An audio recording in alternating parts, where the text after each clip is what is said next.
Allez, salut tout le monde, c'est Cal et bienvenue dans cette nouvelle vidéo. Alors aujourd'hui, on va regarder la Anguera de Schleck. Alors, avant de commencer, comme d'habitude, je vais un petit peu parler de l'esthétique générale de la figurine. La figurine est plutôt bien réalisée. Le seul défaut que je peux lui trouver, c'est le traitement la sculpture des ailes. C'est quelque chose d'assez peu conventionnel. C'est même la seule figurine qui ait des ailes de cette forme-là. Maintenant, bon, voilà, quand on pose la figurine, on comprend très bien que si les sculpteurs ont pris le parti pris de la réaliser comme ça, c'est que justement elle soit stable une fois posée, quoi. Maintenant, honnêtement, c'est pas super joli parce que on voit bien que de toute façon l'animal, vu les orteils, vu les pattes recourbées vers l'arrière, bon, donc on comprend très bien que l'animal est en position de vol.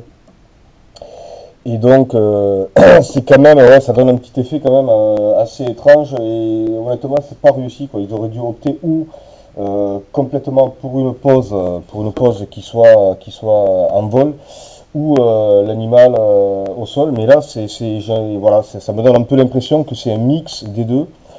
Et c'est pas super réussi parce que bon, moi, par exemple, cette figurine-là, c'est une figurine que j'ai sur un stand SH Figuarts que j'utilisais pour mes persos DBZ, tout ça. Ou même autre, Figma, Attaque des Titans, peu importe. Mais même une fois posé sur le stand, ça fait bizarre parce que bon, avoir les ailes comme ça qui sont recourbées et en plus qui reviennent sur l'intérieur, je trouve que ça fait c'est pas joli, quoi. Et non seulement c'est pas joli, mais en plus anatomiquement parlant, c'est pas correct, hein. Ils pouvaient pas avoir le système de peau qui partait vers là, quoi. Bon, même si ça c'est le quatrième doigt, mais c'est pas du tout naturel, quoi. Donc encore une fois, c'est dommage parce que la figurine en elle-même est pas si mal réalisée que ça, mais le fait d'avoir choisi une pose qui n'est pas, à mon avis, adéquate, rend finalement l'aspect final de la figurine assez particulier, quoi. Alors on va commencer avec les détails au niveau de la tête. La tête est bien faite, la tête est très très très bien faite, je trouve.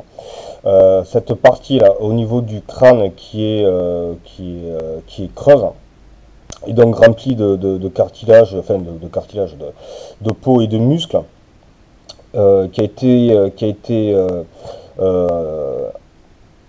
peint, je veux dire, couleur rose, enfin plutôt couleur chair. Et je trouve que ça contraste bien avec le beige du bec. On voit ici la narine. Voilà, je vais le rapprocher, peut-être qu'on verra mieux. Voilà, on voit la narine. L'œil est vachement bien fait avec une teinte qui a été choisie. Bon, ben, c'est classique pour la pupille qui est noire. Le contour est vert. Mais là, ça contraste bien encore. Les dents, bon, ben, les dents sont pas super bien faites. Enfin, elles sont bien disposées, je trouve. Mais le truc, c'est que c'est pas assez pointu, quoi. C'est le défaut de la figurine. On retrouve bien le détail de l'anatomie de la Anguera avec cette espèce d'excroissance au niveau du museau en dessus, ici, et une autre excroissance à peu près au même niveau, mais sur la mâchoire inférieure. Donc la bouche a été, peut-être qu'on va le voir comme ça. La bouche est bien réalisée à l'intérieur parce que bon, on voit bien la langue ici qui est apparente. Le palais a été sculpté, on voit les stries au niveau du palais, comme pour beaucoup de figurines qui ont la feature de l'ouverture de mâchoire. Après, au niveau de la tête, sur le derrière de la tête, là où c'est moins bien fait, c'est que là, on voit, enfin, peut-être, ouais, là on le voit un peu, mais la jointure, enfin, je veux dire, la partie qui a été collée est bien apparente et c'est encore plus visible quand on le regarde. De dessous, hein. On voit très bien, la partie de la jointure, de l'articulation. C'est dommage que ça n'ait pas été un peu plus caché. Par contre, ça c'est un petit détail qui est intéressant dessous, c'est qu'on a cette peau blanche là, cette espèce de petite duvet qui se prolonge sur une partie du museau. Ça, je trouve que c'est un petit détail qui est plutôt bien fait. Au niveau de la sculpture générale du corps, le corps est plutôt bien fait. On voit bien ici les pectoraux, on voit le gosier ici. La structure des bras de l'humérus, du radius et du cubitus est bien retranscrite. Teinte de couleurs différentes au niveau des ailes qui part vers le jaune ici pour apporter un peu plus de contraste. C'est la même couleur finalement que sur les pattes, enfin que sur les doigts ici. Donc étant donné que cette partie là est un doigt surdimensionné de la patte, c'est bien qu'il y ait un petit rappel de couleur ici, quoi. Au niveau des ailes, c'est assez particulier ce qu'ils ont choisi de tacheter un petit peu les ailes avec des points, avec des taches, un petit peu comme on pourrait retrouver sur certaines vaches aujourd'hui, hein, des petites taches comme ça. Ça donne un petit côté naturel, et finalement c'est peut-être mieux que d'avoir choisi une couleur complètement homogène. Sur le corps, enfin au niveau de la tête et un petit peu sur le long du corps, on retrouve, alors voilà, là on verra mieux, on retrouve une espèce de duvet, hein, de plumage, enfin plutôt du duvet, c'est pas réellement des plumes, mais un petit duvet, et c'est assez bien, voilà, ça donne une impression de fourrure.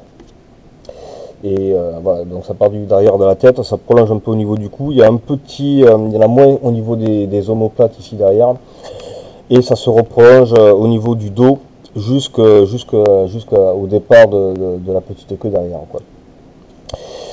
Les pattes sont bien faites, hein, sont vachement bien sculptées, je trouve. Avec des, bon là on ne le verra pas, mais avec des détails, tous les doigts sont sculptés individuellement.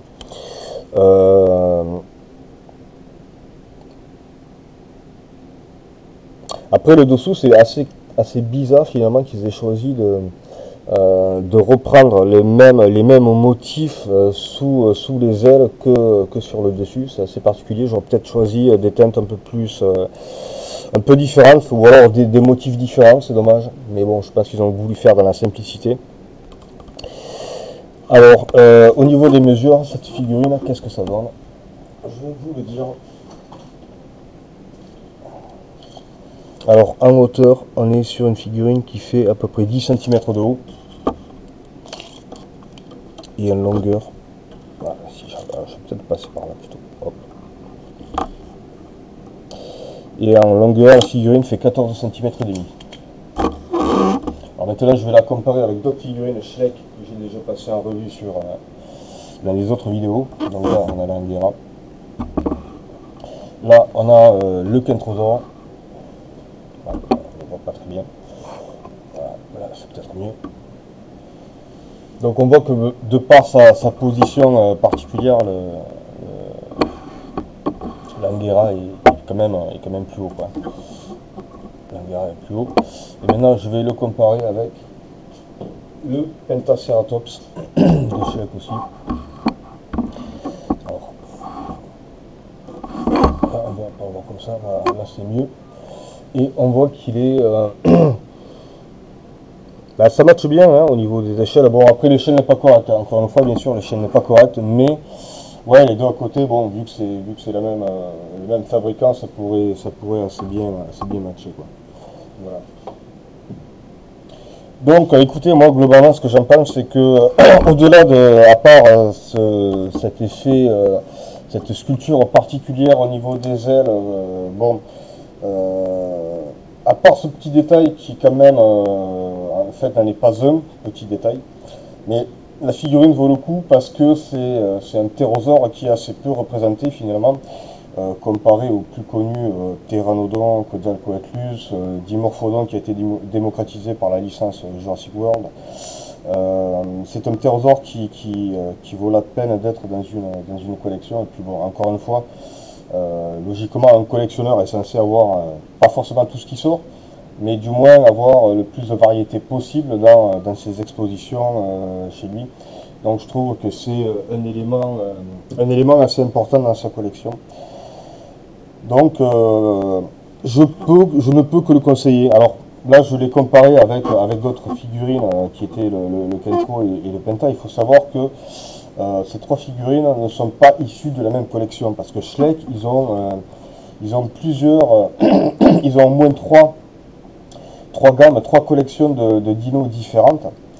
Et ce qui explique finalement que toutes leurs figurines ne soient pas au même niveau, que ce soit au niveau des peintures, au niveau de la sculpture, au niveau de l'esthétique générale, hein, au niveau des poses choisies. Et toutes les figurines ne se valent pas, quoi. Il y en a, on voit très bien que certaines sont beaucoup plus destinées à un public, je dirais, enfantin et peu connaisseurs, et d'autres figurines comme le Kentrosaur et le Pentaceratops que j'ai montré, qui elles sont plus destinées à des gens qui ont l'habitude d'avoir des figurines qui soient, je dirais, scientifiquement proches de la réalité. Voilà, on va dire ça comme ça. Bon, mais écoutez, c'était tout pour cette revue. Je vous dis à la prochaine et je vous souhaite une bonne journée. Allez, salut à tous, ciao.